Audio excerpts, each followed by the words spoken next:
Naimbag na aldaw kada kayo ubing. Siya ni Don Espirita ang may sa library staff iti Ordaneta City Public Library. Nga mangibasa iti may sa istorya. Tumungog kayo ubing. Iti istorya katanga aldaw ni Karyo ken Ajay kakabsat na. Impataros ken insurat ni Abigail Paris. Dati agkakabsat nga agnagan iti bugi Karyo ken Iska. Kanayon da nga bato di balay da gaputag pasyar nga agtrabaw agiti naganak ken kuada. Agpada negosyante ti amang ken inang da. Gaputa dadakkel dagiti anak da, sinusuwan da ida ti trabaho jay uneg ti balay.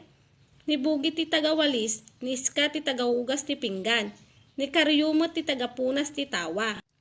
Maysa nga aldaw, awan ti dagu dagiti talong agkakabsat.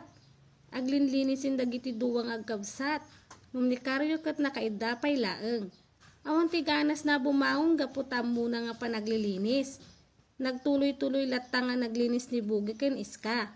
Takayat da nalinis ti balay da inton sumampet ni inang ken amang da. Idinaamwan ni nanang da asaan nga naragsakan daytoy. Binagbagaan na ni Karyo. Nangyari ajay nga aldaw. Ingkan na nga saanan maulit ti napasamak ken agagat isuna nga aglinis. Ata ti kalpasan ti istoryak tata nga aldaw. Sapay la ko maubing, ada napidot yung nga adal ito'y nga istorya.